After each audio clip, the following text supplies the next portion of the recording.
life's journey, some ask themselves why the big time has passed them by.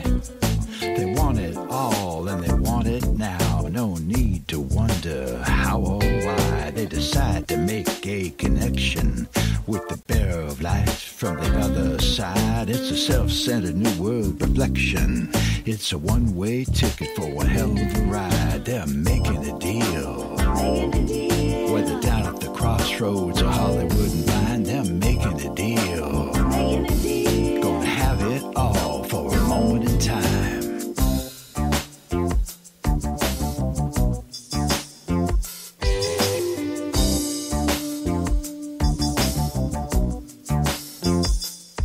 You may be a kingpin drug dealer who wants the competition out of the way.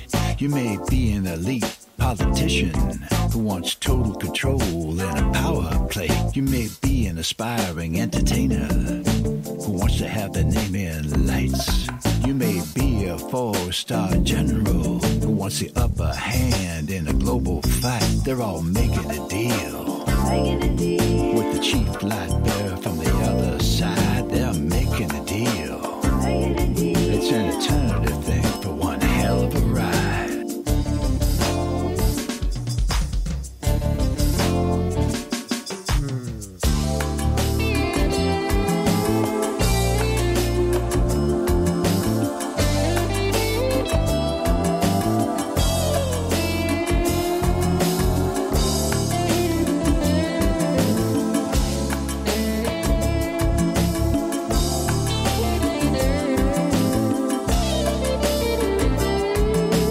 If you would like to hear Night Dreams Talk Radio on your local radio station, let them know.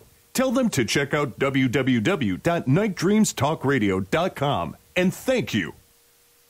You can advertise your business on Night Dreams Talk Radio, and you will be heard worldwide. Why not contact us at nightdreamstalkradio@gmail.com.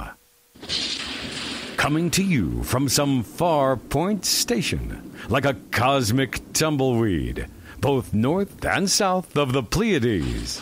Here's your host, Gary Anderson. That is me. I'll tell you the weather here. You know, like James, I was telling you, the weather's been really crazy. It's been windy, rainy, cold.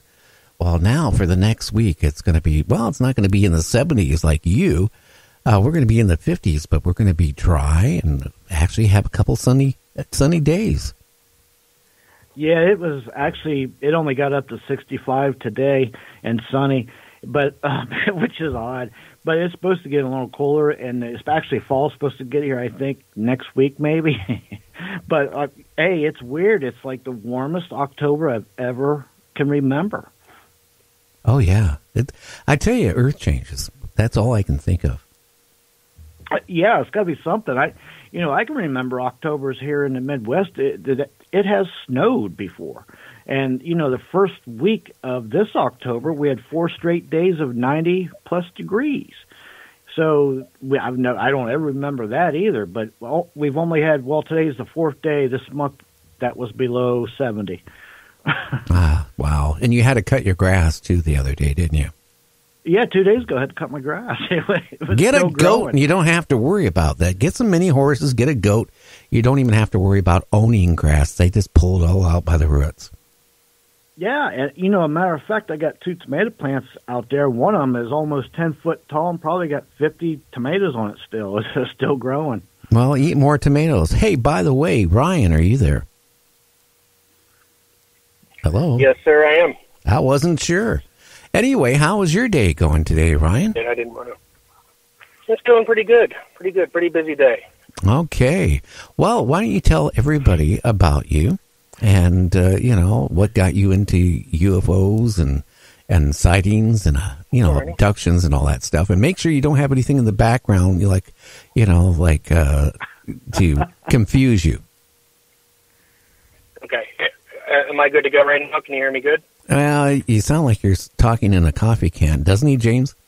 Yeah, it sounds like a can and kind of at a distance, too, a little bit. Does it sound better now? There we go. Well, we can hear you. Yeah, we can hear you. All right, sounds good. All right, I'm from Pittsburgh. I grew up in a small town in New York. When I was about 8 years old, we moved to Pittsburgh. And what got me, I guess, interested in UFOs at the time, me, my father, and my brother AJ were driving back from Hills at the time, if you guys can remember that store. And all of a sudden, this green light was sailing right over top of our car. And it started to drop stuff onto the roof of the car and the hood. And you could hear it knocking off. And we looked up. My dad slowed down, and all of a sudden, it just took off right back into the sky and disappeared. But at the time, it was real slow. But when it took off to go into the sky, it just disappeared. Oh, wow. And then from then on, and so from then on, I just remember thinking about that day over and over, like, what was that? Like, I just had never seen anything else like it. And then finally, about 6 years later, we're at a cookout, and we're standing on top of this hill, and my dad said, "Hey, do you see that up there?" And I looked up, and there was this orange silver disc just sitting up there, and it wasn't moving. You could see the sun glaring off it. And as soon as I saw that, I thought to myself, I got to find out what these things are. And so from then on, I did a lot of research on them, looked them up, started logging sightings. And this is back when I was now, hey, Ryan, 13 years old. Now, I'm going to jump in. Are you nervous? A little bit. No, okay. I just noticed that because you're clearing your throat about every other word. It's nothing to be nervous about, right, James? That's right. We're just sitting around, just having a little chat. Yeah, and nobody listens. Nobody listens to the show anyway. I mean, we don't have any listeners at all. We're just on 22 radio stations that nobody listens to, and on the internet, on iTunes, and iPod, whatever it is. Nobody listens to the show, so it's nothing to be nervous about. No. All right, sounds good. Okay. All right, that's the last time I'll do that. Okay. If you do any more, you're going to cause me to start saying this one word. Don't do it. Okay. And if you get you know what'll happen if I start saying this, Ryan? Every other word. My agent is going to call me up at 7:35 tomorrow morning and say, "You said it again after you promised me you would try not to say it anymore." So, okay, I'm just warning you. It'll be your fault. All right. I gotta ask a quick question. What year was that when that stuff fell in the car? You know what? It was. I believe it was 1991 or 1992. I believe it was. You know what? I think it was 92 because the only thing I have to go with it was the Pittsburgh Penguins hockey, and that's when I got into hockey. Whenever we moved from New York to Pittsburgh, and I remember we had just got done watching a game. But go ahead. I'm sorry. I was just going to say, what color was this stuff, and did it have any effects on the car or the paint or anything? No, that's actually a good question. My dad pulled over down the road a little bit.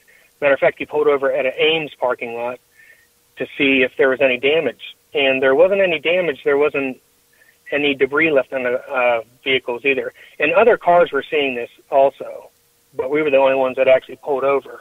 And it was green. I remember plain as day, it was a light green, and it had a little bit of red on the tail. But it was a really bright light. And I think it was about the size of a basketball at the time. But when it took off, it was just gone. Okay. Oh, that is something that would get your attention. You would think that there would be a lot of people pulling over. I know it was back in '92. Not everybody had cell phones like now, unfortunately. But I mean, what was your impressions? Was you scared when this happened? Was you panicking, or what? Was your dad panicking, or? No, honestly, we were all just in awe of what we were seeing. I remember almost breaking my neck to watch it go behind the car. And matter of fact, my dad yelled at me to turn around. So, but yeah, I was just fascinated by what we were seeing. Interesting. So you really got into, well, UFOs and stuff. What can you tell us about some of the more scariest reports you read or people have come up to you and talked to you about UFO sightings or alien sightings or abductions or any of that stuff? Yeah, I actually had a guy I grew up with, actually. We're just acquaintances. We don't talk too much. I was at a Rite Aid the one night, and he was waiting until I was done in line. He actually followed me outside to tell me this because he knew that what I was involved in. And he told me they were out drinking one night in the woods behind a grocery store, and they all saw this green light float from the sky into the woods, and it just sat there. And they all started walking towards it, and he claims that him and another man both saw an entity start walking towards them.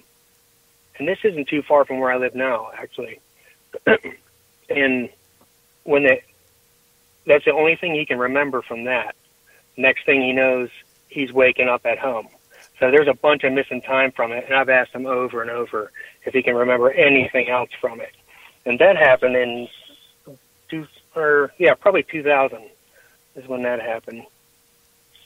It makes me wonder how many of these people that have sightings like that and lost time, maybe been abducted and had an implant. Has he ever been checked? Has he ever gone and had anything checked to see if he had an implant or anything like that?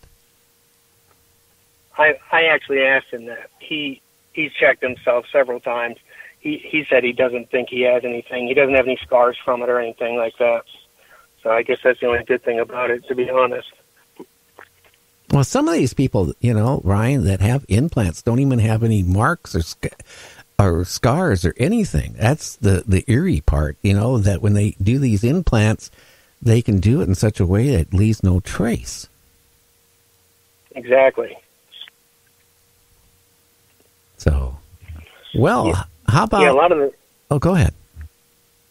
I was going to say, a lot of the stuff, the same stuff you guys hear also. Like you just said it. Some of them have a bunch of, scars or, evidence that it's happening. And some of them don't have, they have a great account, but they have no marks on their bodies. It blows my mind. It's either a lot or it's nothing. At least that's what I'm running into. Well, how many people have you interviewed that after you've done your interview, you figure that they weren't telling you the truth? They weren't telling me the truth. I'd say at least out of between 30 and 50, I'd say at least 6 or 7 maybe aren't telling the truth. And I believe they aren't telling the truth to the point because I think they're embarrassed to be telling it in the first place. And I really think that that's actually,